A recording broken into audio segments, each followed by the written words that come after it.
Bonjour, je suis ravi de vous retrouver pour une nouvelle session d'utilisation de notre API serveur. Et aujourd'hui, on va utiliser directement Postman pour prototyper des appels et voir le type de réponse fait par une plateforme Jamspot.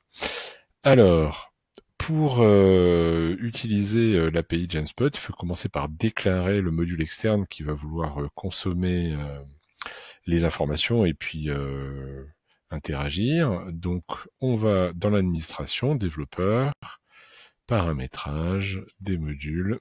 Et donc là, on va rajouter notre nouveau module, notre nouvelle application externe. Donc là, on va l'appeler Postman. Et 1, 2, 3, 4, 5, etc. Donc là, on va pouvoir l'ajouter. Voilà. Et donc, je vais aller en Postman. Et dans Postman, eh ben, j'ai préparé ici un certain nombre de requêtes et on va les regarder ensemble. Alors j'aime bien ici avoir préparé parce qu'on a juste à fournir l'URL, donc on va devoir fournir un environnement Postman pour donner les URL, module key, module name qui vont correspondre à votre déploiement. Alors par exemple ici, si je vais éditer, voilà, je vais éditer ce module-là. Donc là, j'ai recréé un Postman, mais j'ai pas mis le même mot de passe. Donc, je vais commencer par l'enregistrer parce que sinon, ça va pas être disponible. Voilà, je vais prendre le mot de passe qui est ici et je vais le fournir à Postman. Ok, update. Voilà. Alors, maintenant que tout est prêt, je vais pouvoir valider si j'ai bien une connexion valide. Et effectivement, j'ai bien la réponse attendue qui est j'utilise bien l'API V2 de Jamspot. Donc pour ça, on a donc fourni les deux entêtes HTTP qui permettent de signer notre module, et puis les paramètres minimum à fournir, la version de l'API 2.0, et ensuite l'objet et la fonction que vous voulez activer sur l'objet. Donc là c'est l'objet global et vous voulez la version. Et donc on a bien obtenu le Jamspot Pro version 2. Donc on est bien connecté, on n'a pas de souci à se connecter. Alors on va commencer par demander par exemple la liste des utilisateurs. Vous voyez que c'est exactement pareil. On a la signature, en gros l'authentification et puis l'objet user, fonction list. On va envoyer. Qu'est-ce qu'on a comme... Voilà, on a aujourd'hui, là, on a deux utilisateurs. L'utilisateur 1, l'utilisateur 3. Alors, on va regarder l'utilisateur 3, par exemple. Voilà, user, get, v2.0. On a toujours les entêtes de validation, toujours à la même URL. On envoie.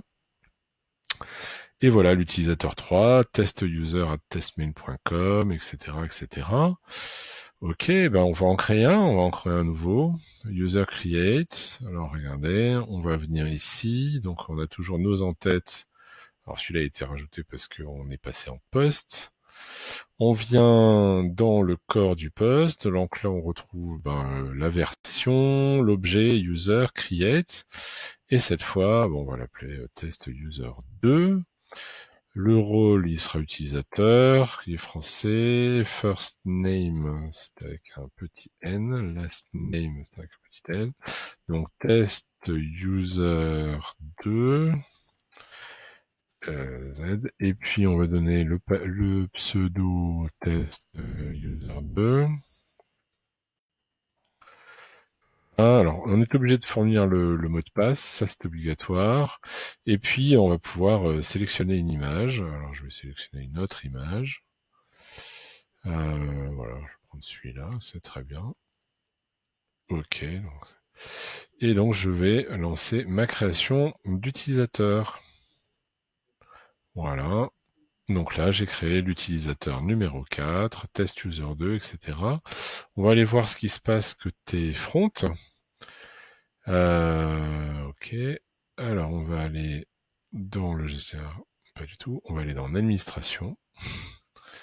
Voilà, ici, administration des utilisateurs.